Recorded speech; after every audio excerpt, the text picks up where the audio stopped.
Alfa Romeo Stelvio is the first SUV in the Italian carmaker's 100-year history. It's based on the same platform and technology as the Alfa Romeo Giulia saloon, and it aims to bring both style and a sporty driving experience to the mid-size premium SUV segment. As such, its clear targets are rivals such as the Porsche Macan, Jaguar F-Pace, BMW X3 and X4 and Audi Q5, though prospective buyers may also consider the Mercedes-Benz GLC and Lexus NX. The name Stelvio comes from the highest alpine pass in Italy, a road famed for its numerous hairpin corners, which challenge and reward keen drivers. The Stelvio uses Alfa's Q4 all-wheel drive system. Powerful engines but limited choice at launch. The Stelvio is available with only 2 engines and 3 standard trim levels, Stelvio, Stelvio Super and Stelvio Tecnica. All Stelvios are generously equipped, including a number of the latest active safety technologies, as well as the DNA driving mode selector and 8.8-inch touchscreen infotainment system. Engine choice comprises 1 petrol and 1 diesel, both are 4-cylinder turbocharged units. An 8-speed automatic gearbox and Q4 all-wheel drive system come as standard. The 2.0-liter petrol produces 280 horsepower, while the 2.2-liter diesel produces 210 horsepower.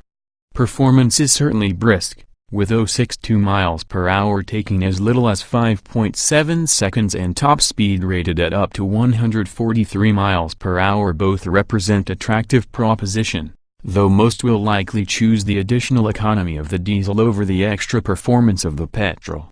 In time, Alfa Romeo will introduce a range-topping Stelvio Quadrifoglio, powered by the same turbocharged V6 as the Giulia Quadrifoglio.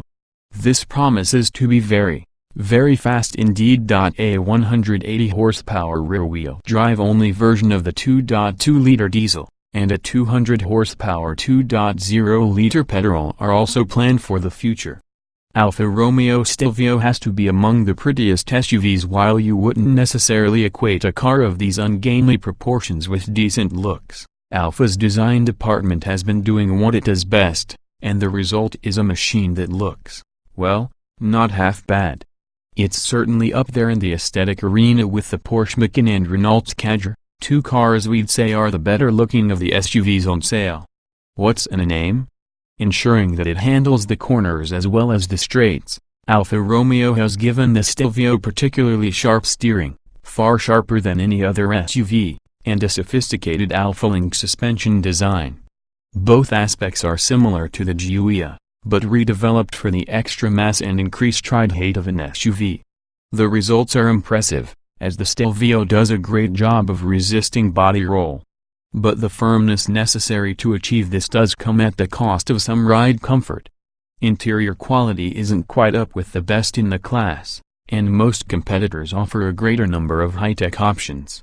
But you may find the design inside and out attractive enough to forgive this. It's a very likable vehicle overall, with distinctive character and plenty of performance. We would seriously consider choosing one over an F-Pace, though perhaps not over a Porsche Macan. The Stelvio's driving experience is good, but doesn't quite get under your skin in the same way. The Alfa Romeo is more practical than the Porsche, however. Keep reading the review of the Alfa Romeo Stelvio to find out more. Limited choice but powerful engines. Low curb weight for an SUV doesn't sound as exciting as an Alfa should in SUV terms. The Stelvio certainly places a priority on performance. There might only be 2 engines to choose from, but they both pack plenty of punch. 280 horsepower petrol. The petrol option is a 2.0-liter 4-cylinder turbocharged engine that produces 280 horsepower and 400 Nm of torque pulling power. The raw performance figures are 0-62 miles per hour in 5.7 seconds and 143 miles per hour flat out, and it's certainly keen to get going on the road, helped by an impressively low for an SUV curb weight of 1,660 kilograms. The 8-speed automatic, the same ZF transmission used by a number of other car makers, including BMW and Jaguar, provides snappy manual changes but also works intuitively when left to its own devices. That said, the petrol doesn't sound especially inspiring, and it lacks the higher zing you might expect from a sporty Alfa Romeo engine. So it's fast, but not especially soulful. It is still the engine we would choose if running costs were no object. 210 horsepower diesel. The 210 horsepower 2.2-liter diesel does 062 miles per hour in 6.6 seconds and has a 133 miles per hour top speed. Despite this, and 470 Nm of torque, we thought it felt a little slow. This probably wasn't helped by the high-altitude Alpine test route, so we'll update this impression after we've driven it in the UK. At 1,659 kilograms it weighs almost exactly the same as the petrol, and produces its performance smoothly enough. But it also sounds very thin and reedy, which becomes quite grating over time, especially as there's more engine noise inside than you might expect from a car of this class. Both the gearbox and the engine response can be fine-tuned to a certain degree by the DNA driving mode switch, which offers a choice of dynamic, natural and advanced efficiency settings. Sharp steering, flat cornering, keen responses. Alfa Romeo throws around all sorts of complex terminology, such semi-virtual steering axis and patented 4.5-link rear suspension, when describing the Stelvio's chassis design. All you really need to know is that for an SUV it stays remarkably flat when tackling even very tight corners. In fact, Alfa Romeo reckons it not only outperforms all its direct rivals in this regard, but that the Stelvio rolls less than some competitors' saloon cars. Certainly its resistance to lean is very impressive, and with the super sharp steering, which is most definitely quicker than any alternative SUV, you can cut quite the dash along a mountain road. Quick but muted. The steering is not especially communicative, however, as if holding you at slight remove. This means the Stelvio doesn't feel quite as involving to drive as some rivals, notably the Porsche Macan. Similarly, while the Q4 four-wheel drive system is heavily rear-biased, only engaging the front wheels when required, it's not as dynamic as the Porsche system. The optional rear limited slip differential may improve this, but we're yet to try it. The steering weighting changes not just with the DNA driving mode selector, but also the speed you're traveling. We found this well judged, creating little cause for complaint. Of the two, the petrol is the keener to change direction. Not that the diesel is any slouch in this regard. Easy to drive for all that this sounds quite aggressive in its appeal to keen drivers, the Stelvio is still an easy car to drive.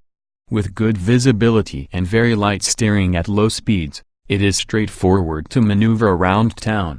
Cabin quality not up to premium rivals. Design is clear and easy to use, though gorgeous aluminum paddle shifters. At first glance the Stelvio's interior looks rather alluring. There's what appears to be a large widescreen display for the infotainment in the center and some interesting choices of aluminum and wood trim, the latter not to everyone's taste, but still.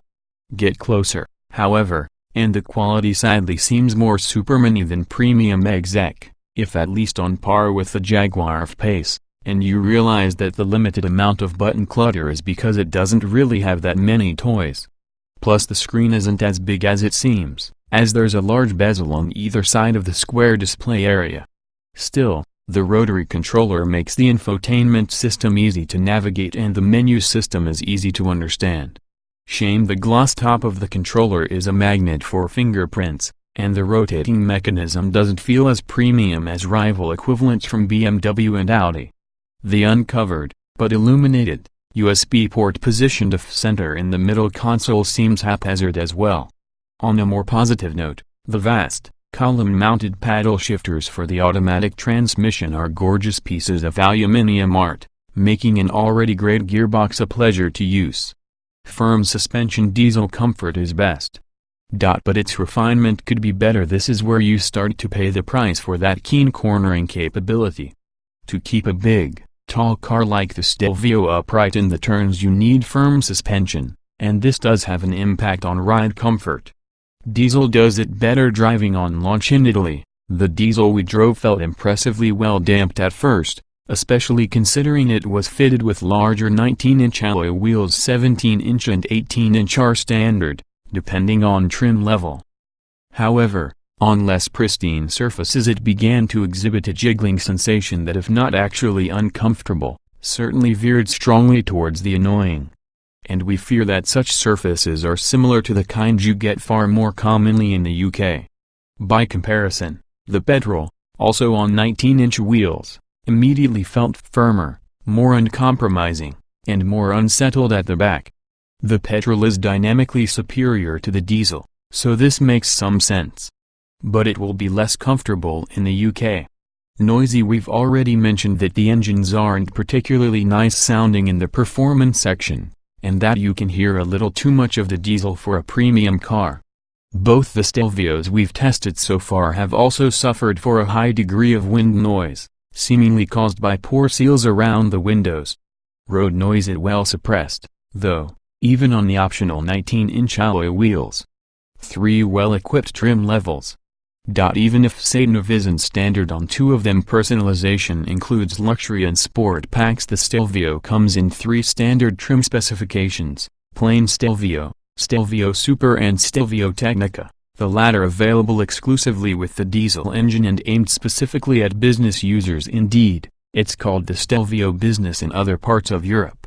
These are the highlight items of equipment on the entry-level Stelvio trim: 17-inch alloy wheels, Alfa Connect infotainment with 8.8-inch touchscreen, DAB radio, Bluetooth, USB connection, a DNA driving mode selector, 8-speaker audio, height adjustable front seats, electric tailgate, automatic lights and wipers, rear parking sensors. A number of the safety items are also included, but we'll cover those in the safety section.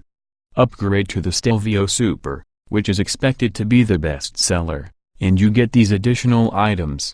18-inch alloy wheels replaces the 17-inch items, part leather seats and a choice of 3 color finishes. The same 3 color choices for the dashboard and door panels. Steel door sill inserts. You'll note that satellite navigation is not standard on either of these models, something you do get on a number of premium rivals.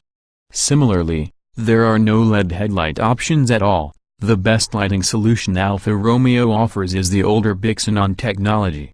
And if you want the latest gadgets such as wireless charging and in-car Wi-Fi, forget it. What about the Stelvio Tecnica, consciously targeted at business users, including fleet customers? The Tecnica comes with the following extras: Alfa Connect 3D sedan of electric folding door mirrors, Bixenon headlights. It is the best equipped Stelvio as standard, but is not available on retail finance. Any interesting options? Full UK specification is yet to be confirmed, but we can tell you there are 2 audio upgrades available, one with 10 speakers and one with 14 speakers, while Stelvio Super buyers can opt for a luxury pack or sport pack. Luxury adds heated full leather seats with electric adjustment at the front, plus real wood trim inserts. Sport features a heated steering wheel with racier design, plus electric, heated sports seats and a choice of 3 leather finishes, aluminium trim inserts and stainless steel pedals. A selection of Moper branded accessories are also available, plus a variety of alloy wheel choices up to 20 inches in diameter. Lots of active safety as standard. No Euro NCAP rating yet, stops from 62 miles per hour and 37.5 meters. There is no Euro NCAP crash safety rating yet, but Alfa Romeo has certainly loaded every version of the Stelvio with a good selection of safety equipment. In addition to the usual electronic stability control system and 6 airbags, this includes forward collision warning and autonomous emergency brake with pedestrian detection, capable of bringing the Stelvio to a complete halt, works up to 40 miles per hour. Lane departure warning, only delivers visual and audible warnings, cannot steer the Stelvio back into lane. Blind spot monitoring, rear cross path detection, active cruise control. These systems use a variety of sensors, including cameras and radar. On top of this, the Stelvio has an integrated brake system, IBS, really a standard, which combines the high-tech stability electronics with a conventional brake servo. This is said to reduce weight, improve brake feel and deliver faster braking response, meaning shorter braking distances. It's a first in this segment of the SUV market, and we found it worked well, though those with a more sensitive braking foot may take issue with the claim of improved feel. Seating for 5 in comfort, biggest boot in class replaces Giulia estate. Alfa Romeo has confirmed it will not build an estate version of the Giulia saloon, saying the Stelvio offers all the practicality such customers would need. Largely, we're inclined to agree with them. The higher seating position makes getting in and out easier than in the Giulia, just as the higher roofline means there's more headroom in the rear, though still not an overly generous amount. Both vehicles have identical distances between the front and rear axles, though strangely it seemed to us that the Giulia has more rear knee room. Even so, the Stelvio is a roomy choice compared to most SUV rivals. This extends to the 525-liter boot, which is the biggest in class. All versions of the Stelvio get an electric tailgate, too, which can be set to open to 8 different positions using the onboard computer, so you'll never have to worry about not being able to reach the button to shut it. With the rear seats folded, luggage space increases to 1,600 liters.